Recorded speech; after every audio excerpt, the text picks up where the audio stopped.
Thank you all for being here today. Before I begin, I would like to express my sincere gratitude to the Zeitstiftung Bucerius and to the Bucerius Institute for Research of Contemporary German History and Society in Haifa University for their generous support.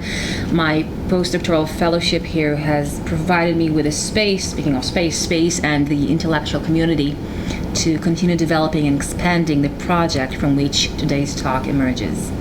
You all hear me? Yeah. Okay, good. The entire crowd. Okay. So today I want to think about modern Jewish literature through space, and in particular through two very different yet strangely connected urban spaces. Joseph Roth, New York, in his 1930 novel Job, The Story of a Simple Man, and Veza Canetti's Vienna in her 1932 novel The Yellow Street. My talk grows out of a larger book project which rethinks, let's see if I can do this. Okay. Which rethinks Jewish engagement with modernity through urban space. But I'll keep the book in the background and focus today on Roth and Canetti and on how the work helps us to understand what I'm calling urban fractures, cracks in the promise that modern city will integrate, normalize, or redeem the Jewish subject. I'll move in three steps. First, a brief framing, Jewish urbanization, the Jewish question, and the production of space. Then, Joseph Roth's Job and its theological, eschatological New York. Finally, Veza Canetti's The Yellow Street as a Jewish space without Jews, and a different way of staging the Jewish question as a spatial problem. I'll end by bringing the two writers together under the rubric of modern Jewish space, space that is never neutral, never simply a backdrop, but a produced, fractured, and deeply contested medium of Jewish life. Let me start with a very condensed version of the larger historical and theoretical frame behind this talk.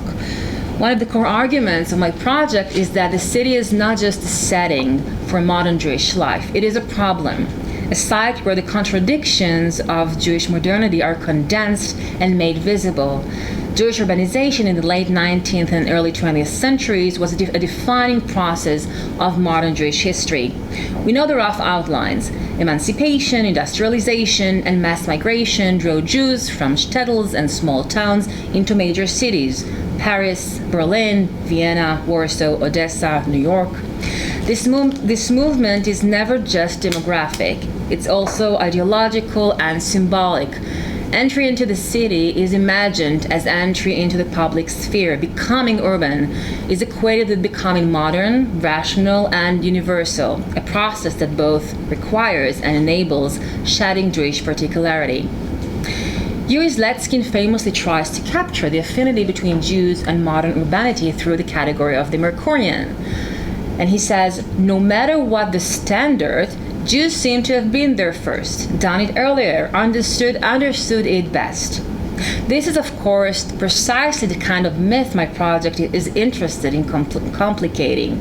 It may be tempting to see Jews as inherently urban figures, emblems of modernity's forward momentum, cosmopolitanism, and cultural adaptability, yet this perceived affinity, as Zletskin himself argues, was shaped less by innate cultural traits than by specific historical contingencies. Urbanization transformed class structures, reshaped patterns of visibility, and redefined the very meaning of Jewish community. It destabilized the intimate, close-knit social fabric of the shtetl and replaced it with more dispersed urban populations. Communities held together less by face-to-face interaction, more by emerging symbolic and cultural frameworks, what Benedict Anderson will later call an imagined community. At the same time, Jews enter European cities at the very moment when European political discourse is obsessed with questions: the Eastern question, the woman question, the labor question, and centrally the Jewish question. As Holly Case shows in her book, The Age of Questions, these questions are all structured by a tension between modernity's universal promises and its persistent exclusions. The Jewish question asks, can Jews be integrated into Christian nation states, and on what terms? And crucially for us, the answers are also spatial. Whether advocating for territorial autonomy, emancipation along the lines of the French Revolution model, minority rights, full sovereignty, these proposals each articulated a different vision of the relationship between Jewish subjectivity and space. This is where the spatial turn and Henri Lefebvre enter the picture. Lefebvre's now classic assertion that that social space is a social product enables us to read literary cities as produced spaces, ideological constructions that do not simply reflect social relations, but actively produce, shape, reinforce, and contest them. In this sense, the urban spaces in Roth and Canetti are not neutral maps of New York or Vienna, they are models, literary experiments in what Jewish space might be in an age of emancipation, nationalism, capitalism, and looming catastrophe. They show us how urban space extends a false promise of liberation and citizenship only to produce new forms of exclusion, alienation, and theological crisis. With that in mind, I want to turn to first to Joseph Roth. Let's see. Okay, I will read it later. Roth's novel Job, the Story of a Simple Man, is, on its surface, a migration novel. It follows Mandel Zinger, an impoverished Russian Jewish teacher from the small town of Zukhnov, to New York's Lower East Side. The narrative tracks a trajectory that was central to Jewish modernity, from the Russian Empire to the American metropolis. But what interests me is how Roth sabotages the dominant narrative attached to that trajectory. Roth's exploration of Jewish urban modernization aims to challenge the notion of the American dream and portray it as a radical manifestation of the crisis of modernity. Where many literary and cultural narratives treat migration to America as a secular form of redemption, what adopting David Uhana's terminology I call Promethean messianism, Roth insists on re-theologizing that story. He mythicizes the historical and draws the seemingly secular space of the modern city back into the metaphysical and eschatological horizon. To see how radical Roth New York is, we have to remember where he comes from. Roth was born in Brody, at the eastern edge of the Habsburg Empire, into a Jewish family deeply entangled with German culture. The empire provided a particular kind of spatial and political imaginary. In this multinational and multilingual empire, Jews aligned with various cultural identities, and Emperor Franz Joseph's tolerance policies garnered their admiration. For Roth, the Jews of the Austro-Hungarian Empire embodied a distinct form of supranational identity. Unlike other minorities striving for ethnic nation-states, these Jews did not claim territory. They became stabilizing pillars of the empire's cosmopolitan character. This is crucial. For Roth, the Habsburg Empire models a regional, non-territorial, supranational form of belonging, a political space in which one can be both particular and universal, both Jewish and imperial. This is the background for what Claudio Magris famously calls the Habsburg myth, the idealized image of the empire as a multinational unit that has been continuously reinvented and re-narrated, including when the empire's political reality was long gone. Roth writing participates in this myth even as it also exposes its blind spots, its nostalgia, its forgetting of history, to borrow Ernest Renan's phrase. From this vantage point, modern nation states, and particularly the United States with its radical capitalism and nationalism, represent not progress, but a kind of spatial and spiritual shrinking. It is against this backdrop that New York appears in Job as a fractured urban space. Let me briefly recall the plot. Mendel and his wife Deborah leave Zukhnov under pressure. One son has fled conscription by escaping to America. The daughter, Miriam, is involved with the Cossack officer. They decide to join their son in New York, leaving their disabled child Menuchim behind in the shtetl, despite the rabbi's warning that they must not abandon him. Before he leaves, Mendel is drawn into the promise of the modern city. At one point, the narrator tells us that he believes America was God's country, New York the city of miracles, and English the most beautiful language. Spatial transformation, the move from Russia to New York, appears as a modern secular equivalent of messianic redemption. An important point to keep in mind is that, as many scholars of Roth have noted, and as I follow here, Roth depictions of Russian space operate largely as a metonym for the Galician landscape of the Austro-Hungarian Empire. The journey is therefore not simply from Russia to America, but from a Galician Jewish world to the urban modernity of New York.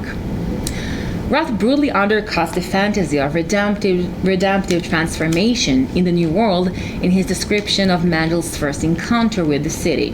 The family's passage from Ellis Island into the city is portrayed not as a liberation, but as a descent into purgatory. In one extended passage, which appears here, Mendel is assaulted by the city's heat, noise, and smell. Let me quote. The leather seat burned under Mendel's body like a hot stove. The heat blazed like gray melting lead through the old cap of black silk wrap on Mendel's head, penetrated into his brain and soldered it up with damp, sticky, painful intensity. Before Mendel's eyes wafted a densely woven veil of soot, dust, and heat. The wind was no wind. It consisted of din and noise. It was a wafting din. It was made up of the shrill ringing of 100 invisible bells, of the dangerous metallic roar of the trains, of the blaring calls of countless trumpets. America besieged him. America broke him. America shattered him. This is an urban space that unmakes the subject. The city produces not the autonomous modern individual of Zimmel's metropolis and mental life, but a kind of a sensory and physic collapse, and psychic collapse too. The fracture here is between the promise of the metropolis as a space of freedom and its reality as a space of overwhelming, dehumanizing stimulus. Roth then develops a very consistent spatial motif. The window. Mendel's New York is experienced almost entirely through panes of glass that both open and block his relation to the city. At home on the lower east side, he faces not the street, but an inner courtyard. The windows face a dark light well, in which cats, rats, and children scuffled at 3 p.m. Even in spring, the petroleum lamp had to be lit. There wasn't even electric light. They didn't yet have their own gramophone either. This is not the liberating openness of the modern boulevard. It is an informal ghetto.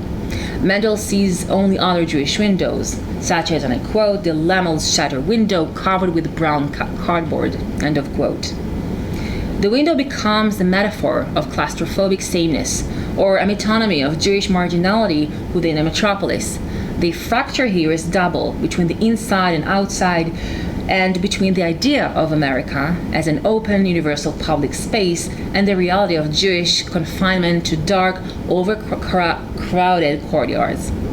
Deborah, Mendel's wife, summarizes this bitterly when she concludes that this America was no new world.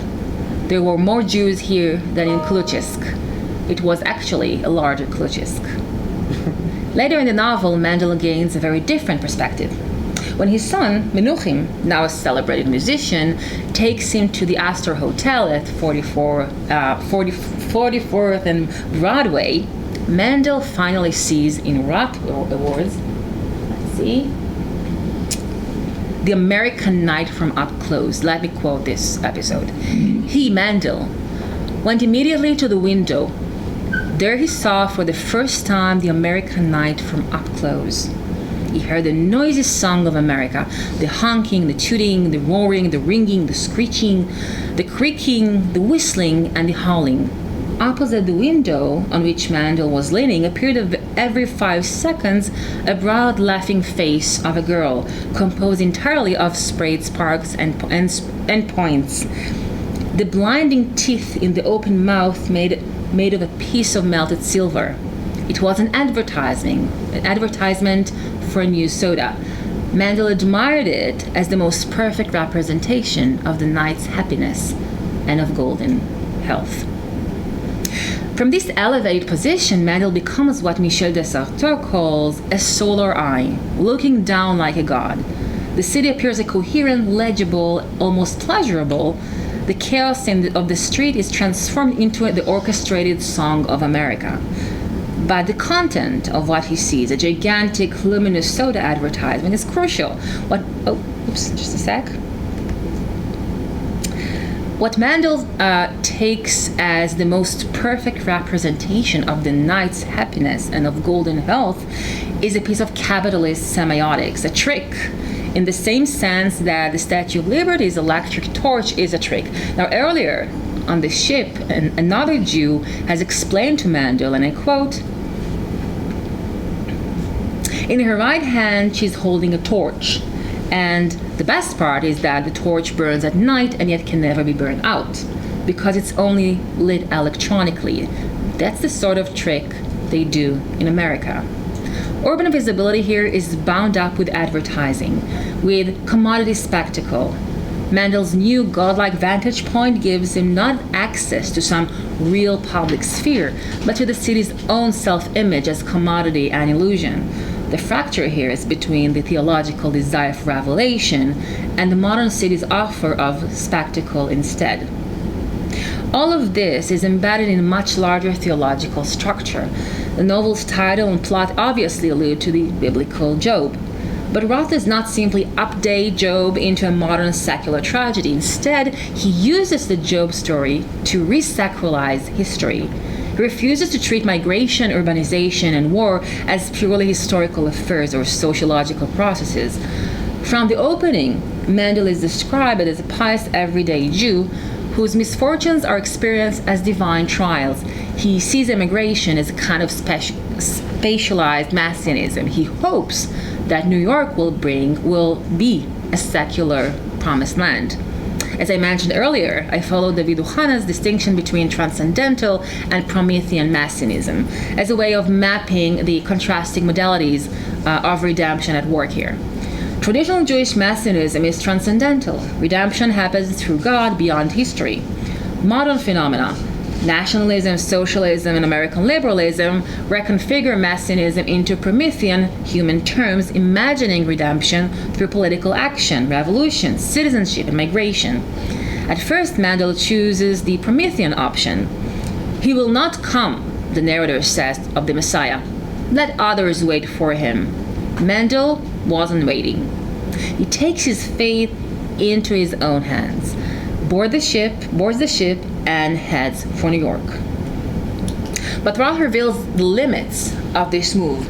The Zinger children die or go mad. Their integration into American life ends in catastrophe. At one point, Mendel cries out, "America has killed us. America is a deadly fatherland. What was day at home is here night. What was life at home is here death." This is a devastating inversion of the narrative of America as God's country. The Promethean project of historical redemption through migration, citizenship, participation in American nationalism fails.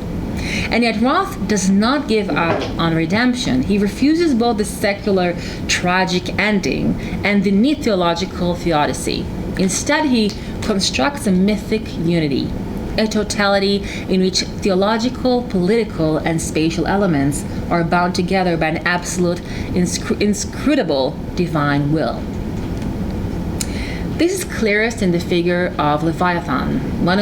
On the ship to America, Mendel looks at the ocean and thinks, deep down on its bottom coiled Leviathan, the holy fish, whom the pious and the righteous will eat on the day of judgment.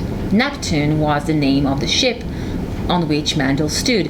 It was a large ship, but compared with the Leviathan and with the sea, with the sky, and with the wisdom of the eternal, it was a tiny ship. Here Roth overlays biblical eschatology onto modern mobility. The ship is reduced to a speck in the face of Leviathan and God's wisdom. In my broader project, I pair this with Roth's later novella, The Leviathan, from 1934, where the sea creature becomes a metaphor for an eschatological, anti-historical redemption that lies beyond capitalist circulation and fake commodities from New York. The point is, In Job, the oceanic crossing is already framed as theologically charged journey whose success or failure is not measured by material integration into America, but by an eschatological horizon. The fracture is between the linear, progressive time of migration narratives and the cyclical, transhistorical time of biblical myth. I want to stress that mythic unity, I referred to earlier, is not simply a theological gesture. It is also a deeply political one. As scholars of Roth have shown, his vision of unity echoes the broader myth of European unity as a socio-political model capable of sustaining multinational cosmos. As Luisa Bialiszewicz notes, this ideal represents the final expression of a multinational cosmos before the upheaval of the two world wars. In other words, Roth theological unity mirrors a political imaginary rooted in the Austro-Hungary as a cosmopolitan supranational entity that could, at least in principle, hold together diverse ethnic, national, and religious communities under a single imperial framework. In Roth's hands, then, the otherworldly metaphysical dimension of redemption is not a retreat from history, but a way of reimagining it. As my later discussion elaborates, the idea of redemption in Job as a form of mythic unity is in fact a spiritual analog to the imperial synthetic state model, a celestial reflection of the political fantasy of a multi-ethnic, multi-religious order governed by a strong, harmonizing authority. Put differently, for Roth, the metaphysical and the Promethean are inseparable. The novel's salvationist message must be understood through both registers at once. The novel's ending underlines this. Menuchem returns on Passover as a healed musician under the name Alexei Kozak. The messianic resonance is unmistakable. The knocking at the door during the Seder, the anticipation of the prophet Elijah, the exclamation, "Great are the miracles that the Eternal One performs still today." But crucially, the final image of reconciliation does not take place in the city. Mendel's redemptive moment occurs at the seashore in a liminal space at the edge of the metropolis. Let me read a short passage. They drove for a long time through noisy streets, and they reached a world where the soft sand was yellow, the wide sea blue, and all the houses white. On the terrace in front of one of those houses, at a small white table, sat Mendel Singer. He slurped a golden brown tea.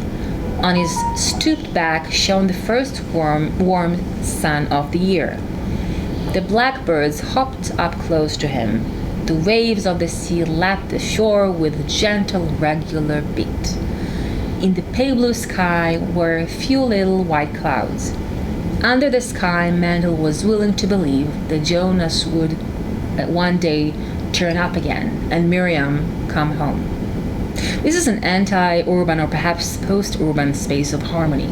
Nature, animals, houses, and human body blend into one another. The fractures of New York, noise, overstimulation, ghettoization, are replaced by rhythms, continuities, and gentle movement. This is a space that looks back to the Habsburg myth of supranational harmony and forward, or perhaps sideways, to an alternative mode of spatial experience and belonging. To summarize Roth's part of the story, New York appears as a fractured modern space that destroys the myth of urban secular redemption. Roth theologizes the urban by embedding it in a Jobian eschatological framework. Redemption, when it comes, is spatially displaced to the margins of the city and conceptually tied to a mythic unity reminiscent of the Habsburg supranational ideal. With this in mind, I want to cross the ocean and return to Vienna, this time through the eyes of Veza Canetti. If Roth leaves the Habsburg orbit and encounters American modernity, Veza Canetti stays in the metropolis that lost its empire and is spiraling towards fascism. Her novel, Die Gelbe Straße, The Yellow Street, written in the early 1930s and serialized in the socialist Arbeiter Zeitung, centers on a single street in a working-class Vienna district. Wow. At the beginning of one of the novel's chapters, Canetti writes, "It's a remarkable street, Yellow Street. All sorts of people live there. cripples, somnambulists, lunatics, and the desperate and the smug. The normal passerby doesn't particularly notice them. The street is both setting and protagonist. It is a typology of marginality, cripples, somnambulists, lunatics, the desperate, the smug, and it is a street of visibility and non-recognition. The normal passerby doesn't see what is literally in front of their eyes. Canetti's central move is to relocate the drama of modernity away from the monumental urban spaces and into what I call intimate geographies: tenements, staircases, shops, back streets. In one of the key episodes, a young woman named Maya arrives in Vienna from the provinces. Her path into the city does not lead her into any symbolic center. Rather than arriving through the main avenue, her path is centrifugal, deflecting from the imagined metropolitan center and leading instead into spatial and social peripheries. And I quote, I don't think I have it here. No. The coachman drove through all sorts of back streets to shorten the journey. This part of the city looked dismal. In an out-of-the-way street, he pulled up. This is a great example of how Canetti recenters the margins. The real city, the city that matters, is not the one of tourist postcards or imperial nostalgia, but the one of dismal backstreets where bodies are exposed to poverty, violence, and surveillance. The Yellow Street embodies the paradox that marginality itself forms the center of urban existence. Those relegated to peripheral spaces become the privileged objects of vision, the very figures through whom the city comes to know itself. The city is thus produced as a fractured space: lofty monumental Vienna on one side, Yellow Street with its cripples and maids and beggars on the other side. But Canetti insists that the margin is not outside the city. It is the city. It is the space where modernity shows its true dialectical face. Strikingly, explicitly Jewish characters are almost absent from the novel, and yet, as I argue, this is a profoundly Jewish novel in the way it encodes space. The fictional Yellow Street closely recalled Ferdinandstrasse in Vienna's second district, Leopoldstadt, where Canetti herself, by the way, lived, a district densely populated by Jews. The adjective yellow is anything but innocent. Since the Middle Ages, Jews and sex workers were compelled to wear yellow badges of difference, a legacy that culminated in the Nazi Judenstern. At the same time, yellow is also a modernist, decadent color associated with crisis and scandal. Sabine Durand has shown how yellow becomes, at this time, the quintessential color of marginality. Canetti harnesses this chromatic ambiguity and, more importantly, transposes Jewishness into a spatial logic. So Jewishness is inscribed in the novel not in individual characters, but in the spatial regime itself, an urban fabric structured by visibility, exposure, and marginality. Where Roth shows up Jews in the city that fails them, Canetti gives us a city that has internalized the Jewish position. Yellow Street is a Jewish space without Jews, a staging of the Jewish question as a property of space itself. The Yellow Street offers, on the one hand, a glimpse of what Vienna without Jews might resemble, calling to mind Hugo Bataille's satirical 1922 novel, The City Without Jews, and on the other hand, reveals how deeply Jewishness is already embedded in the city's spatial architecture of exposure, surveillance, and scapegoating. Canetti's main instrument for producing this space is the body under surveillance. The novel is filled with bodies that are broken, immobilized, classified, watched. It opens with Runkel, a physically deformed woman who is pushed in a baby carriage by her maid Rosa. A motorcycle crashes into them. Rosa dies. Runkel survives with more broken limbs. The narrator notes that for the 12th time in her life she had suffered broken limbs. Urban mobility, motorcycles, tram, traffic, produces not freedom, but repeated injury. Runkel's perpetual infantilization, she is depicted as carried around in a baby carriage, becomes a metaphor for a city whose subjects never grow up into autonomous citizens, but are constantly exposed to accident and harm. Alongside Runkel, we have her Werk, introduced not as a psychology, but as a timetable. We have it here. Every morning at 6:45 on the dot, he comes out of his house and enters the tobacconist. Then Café Planet at 4 o'clock, then Panopticum at 9. At 9 he is home again. His identity is literally a file compiled by a detective agency. When he later reads this report, he, and I quote, stepped into his bath and meticulously washed every part of his body. Here we see the biopolitical production of subjectivity. The self is nothing but a sequence of normalized acts, washing, walking, visiting cafes, that can be recorded, measured, compared. The urban environment functions as a disparate panopticon. Instead of a single central tower, we have a mesh of minor eyes. The tobacconist shop, where men congregate to stare at Lena's cupid lips and healthy body. The soap shop opposite, where Runkel watches Lena through the window. The stairwell, where her eager sits for hours, watching who came in and who went out. The Panopticum, a wax museum of immobilized bodies that her Welk visits daily. Every space is a stage, every body is an exhibit. Women, in particular, as Canetti puts it, are seen too much. Urban life in the novel enforces a regime of perpetual visibility where the female body is constantly exposed and scrutinized, leaving no room for intimacy or protection. This over-visibility is one of the classic conditions of Jewish existence in Vienna as well, to be always in the spotlight, never allowed to disappear into urban anonymity. What happens in Yellow Street is that this Jewish condition is generalized, universalized. Everyone is structurally exposed. Another interesting technique that he uses is naming. Names in the novel are never stable. They function as a technology of capture. In Frau Hatvane's employment office, a young girl is rejected because she's called Anna. You see, my sister's name is Anna. She could be offended. Hatvane's solution is casual and brutal. Call her Peppy or Mitzi. Later, Emma is told that won't, and I quote, that won't do here. Here you will be called Kitty. And her plate is cut off, an act she experiences as if, and I quote, a piece of her ear was being cut off, a piece of nose, a piece of chin. Names, hair, clothes, and even age are interchangeable. Identity is something done to you, not something you own. And I read this as a counterpoint to the fascist and anti-Semitic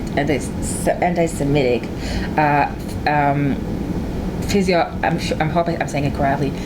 Physiognomy, which tries to pin identity to immutable bodily essence, of course. In the Yellow Street, the body is constantly recoded by institutions, by employers, policemen, neighbors. Identity is performative and contingent, never secure.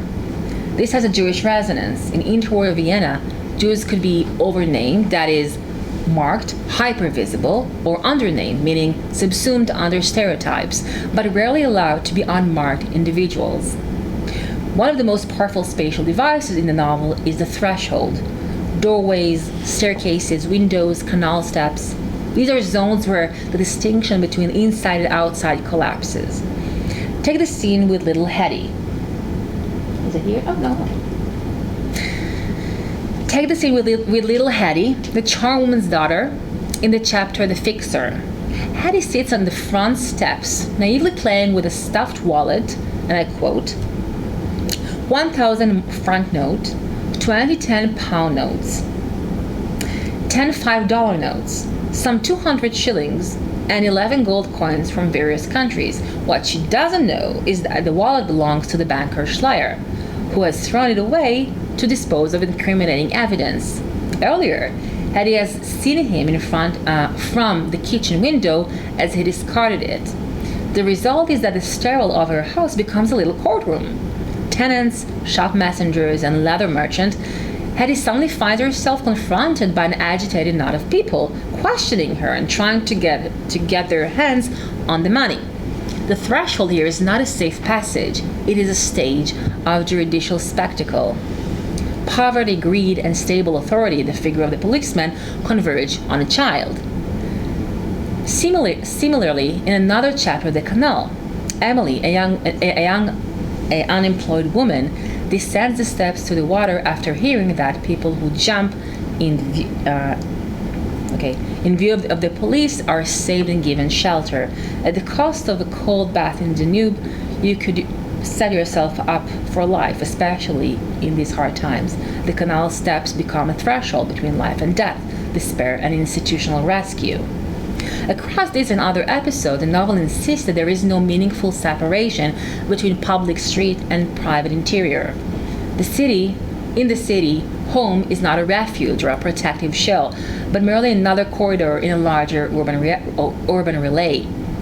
Rather than providing safety, it becomes a locus of transgression against individual rights.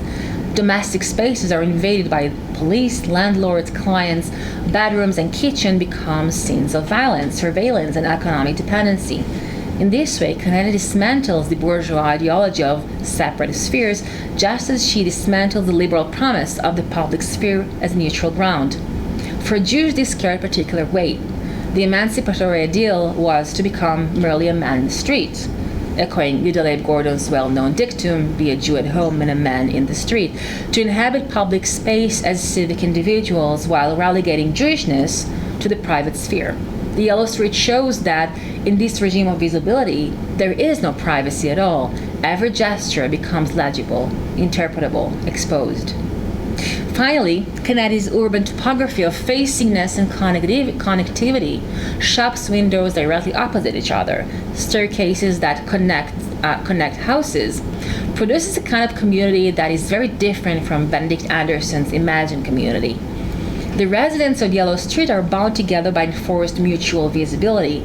They see each other constantly, comment on each other, and, crucially, flare up into an inflamed, agitated mob at moments of crisis. When Runkel dies, the neighbors gather not in solidarity, but as spectators. When a beggar is accused of stealing a sausage, the mob sides with the shopkeeper and turns the scene into a public shaming. During Hallie's disappearance, humor quickly escalates into full-blown anti-Semitic fantasy as someone declares the Jews have butchered her. Across these episodes, Canetti's novel reframes collectivity itself as a structure of danger. Rather than safeguarding the vulnerable, it habitually directs violence against them, women, children, and the socially precarious. Written just a few years before 1938, this is chillingly prophetic. The same forms of face-to-face community that appear to hold the street together are easily mobilized as instruments of exclusion and violence. Let me bring Roth and Canetti into the same frame. Both are riding in the shadow of a collapsing Habsburg world and rising nation states. Both are deeply invested in Jewish questions of belonging, exile, and redemption. Both are acutely aware that space is the medium through which these questions are worked out, but they stage these issues differently. Roth takes us from the Galician fringes of the Habsburg Empire to New York, aligning spatial movement with theological narrative. Urban space is a testing ground for Promethean redemption that ultimately fails, giving way to metaphysical reconciliation that echoes the Habsburg myth of supranational unity. Canetti stays in the post-imperial metropolis. Her Vienna is not a site of potential redemption, but the laboratory of exposure, where the Jewish condition of hypervisibility is generalized into an urban regime. What do these two writers tell us about modern Jewish space? First, that urban space is produced, not given. Roth, New York is a semi-mythical city he never visited, constructed out of journalistic cliches and Americanization anxieties. Canetti's Yellow Street is an intensified cross-section of Leopoldstadt and Red Vienna. Both are selective, stylized, and ideological. Second, they reveal that the fractures of the Jewish modernity between universalism and particularity, sovereignty and diaspora, theology and politics are spatially encoded. In Job, the fracture runs between the supranational Habsburg imaginary and the hypermodern American nation-state, between the crammed ghetto courtyard and the panoramic hotel window, between the promised land of the metropolis and the actual site of redemption at the seaside. In the Yellow Street, the fracture lies between the monumental city and the back street, between the dream of anonymity in the urban crowd and the reality of compulsory visibility, between the promise of emancipation and the actual spatial regime that makes Jewishness, and more broadly marginality, an inescapable code of the city. In the terms of my larger project, these works suggest that a city is not merely a stage on which Jewish modernity unfolds. It is a laboratory in which Jewishness itself is examined and redefined. The city becomes a prism through which questions of sovereignty, diaspora, citizenship, and redemption are refracted into new forms. And crucially, they both show that the fractures of modern life are not only temporal, between past and future, between tradition and progress, but spatial, between old and new worlds, center and margin, visibility and invisibility, street and threshold, empire and nation state. To conclude, I want to return to a key principle that guides the readings I propose in this project, one that I think captures what Roth and Canetti help us see. The literary urban environment should not be understood as a passive backdrop for Jewish existence, but as a dynamic produced space in which the meanings of Jewishness are continually negotiated and contested. In Job, Roth uses New York to test and ultimately discredit the myth of historical urban redemption and to reassert the eschatological horizon rooted in biblical myth and Habsburg supranationalism.